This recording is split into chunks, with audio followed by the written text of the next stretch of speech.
தொழில் முனைவோராக ஆர்வம் உள்ளவரா நீங்கள்? உங்களுக்காகவே சென்னையில் உலக முதலீட்டாளர்கள் மாநாடு. வர விரும்புவோர் கீழே குறிப்பிட்டுள்ள இணையதளத்தில் பதிவு செய்யவும். குறைந்த விலை, நிறைந்த தரம், தங்கள் தேவைகள் அனைத்தும் ஒரே இடத்தில். ஜெயச்சந்திரன் டெக்ஸ்டைல்ஸ்.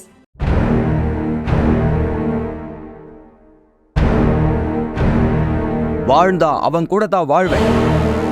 திருமணமான பெண்ணின் புது காதல். கணவன் போட்ட பயங்கர ஸ்கெட்ச்.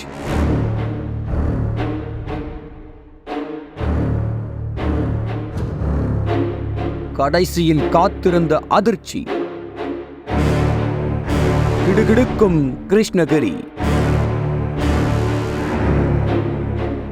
கிருஷ்ணகிரி மாவட்டம் போச்சம்பள்ளி அருகே உள்ளது என் தட்டக்கல் கிராமம். இப்பகுதியைச் சேர்ந்தவர் சிவலிங்கம். இவரது மகன் கடலரசு 32 வயதுடையவர். இவருக்கும் தருமபுரி இலக்கியம்பட்டியைச் சேர்ந்த 23 வயதுடைய ஜனனி என்பவருக்கும் கடந்த 5 ஆண்டுகளுக்கு முன்பு திருமணம் நடைபெற்றது. இந்த தம்பதிக்கு 4 வயதில் திவான்ராஜ் என்ற மகனும் 2 வயதில் நிவந்திகா என்ற மகளும் இருந்தனர். இதில் திவான்ராஜ் என் தட்டக்கல் கிராமத்தில் உள்ள அரசு ஊராட்சி ஒன்றிய தொடக்க பள்ளியில் 1ஆம் வகுப்பு படித்து வந்தார். இந்த நிலையில் கடலரசு தினந்தோறும் கூலி தொழில் செய்து குடும்பம் நடத்தி வந்தார். இதற்கிடையில் சில ஆண்டுகளாகவே மனைவி ஜனனிக்கும் கணவர் கடலரசுவுக்கும் இடையே குடும்பத்தில் கருத்து வேறுபாடு இருந்து வந்துள்ளது. இதனால் கணவன் மனைவி இருவருக்கும் இடையே அடிக்கடி குடும்ப சண்டை ஏற்பட்டுள்ளது. ஆனால் இதற்கிடையிலும் குழந்தைகள் இருவருக்காக கணவன் மனைவி சேர்ந்து ஒன்றாக வாழ்ந்து வந்ததாக சொல்லப்படுகிறது. இந்த நிலையில் கணவன் கடலரசு ஒரு நாள் எதேச்சியாக மனைவி ஜனனியின் மொபைல் போனை எடுத்து பார்த்துள்ளார். அதில் மனைவி ஜனனி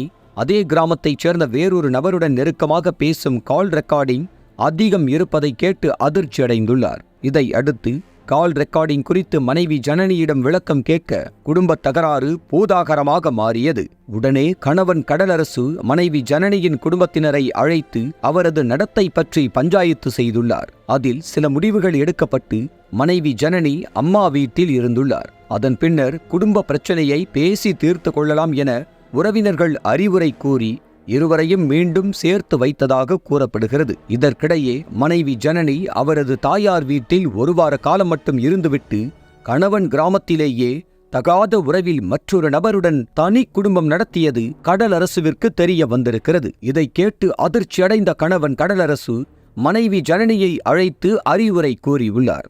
ஆனால் மனைவி ஜனனி வாழ்ந்தால் அது என் காதலனுடன் தான் என பிடிவாதமாக இருந்ததாக சொல்லப்படுகிறது. இந்த நிலையில் தகாத உறவிற்கு முடிவு கட்ட கணவன் கடலரசு விபரீத திட்டம் ஒன்றை தீட்டியுள்ளார். அந்த வகையில் கடந்த 2023ஆம் ஆண்டு டிசம்பர் 2ஆம் தேதி கடலரசு பெரியமலை தீர்த்தம் கோவிலுக்கு குடும்பத்துடன் சுவாமி கும்பிட சென்றார். வழியில் மலை அடிவாரத்தில் வழங்கப்பட்ட பிரசாதத்தை வாங்கிய கடலரசு இதில் குழந்தைகள் 2 பேரும் அங்கேயே மயங்கி உயிருக்கு போராடி துடித்துள்ளனர். விஷம் கலந்த பிரசாதத்தை தின்றும் குழந்தைகள் சாகவில்லை என எண்ணிய கடலரசு 2 குழந்தைகளையும் கழுத்தை நெரித்து கொலை செய்துள்ளார். அதை பார்த்து அதிர்ச்சி அடைந்த மனைவி ஜனனி மலையின் கீழே ஓடி வந்து உதவி கேட்டு சத்தம் போட்டுள்ளார். அவரது அலறல் சத்தம் கேட்டு அங்கிருந்த பொதுமக்கள் ஓடி வந்து நடந்ததை கேட்டு அதிர்ச்சி அடைந்தனர். உடனே நாகரசம்பட்டி போலீசாருக்கு தகவல் தெரிவித்தனர். இதை அடுத்து சம்பவ இடத்திற்கு விரைந்து வந்த நாகரசம்பட்டி காவல் உதவி ஆய்வாளர்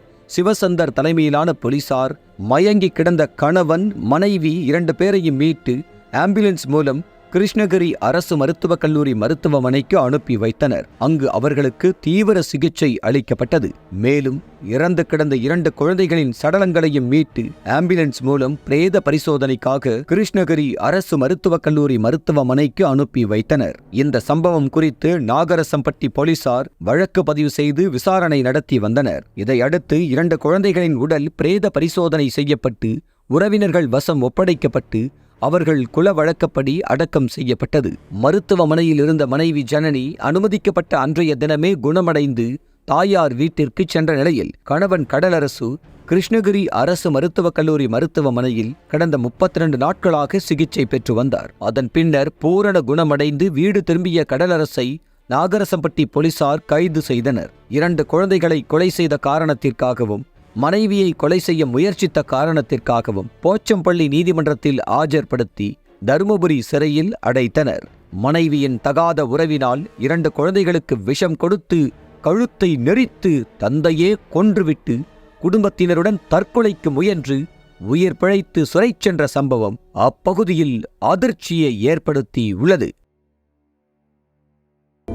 அனல் பறக்கும் செய்திகளை அப்டேட் செய்து கொள்ள நக்கீரன் களத்தை இப்பவே சப்ஸ்கிரைப் பண்ணுங்க.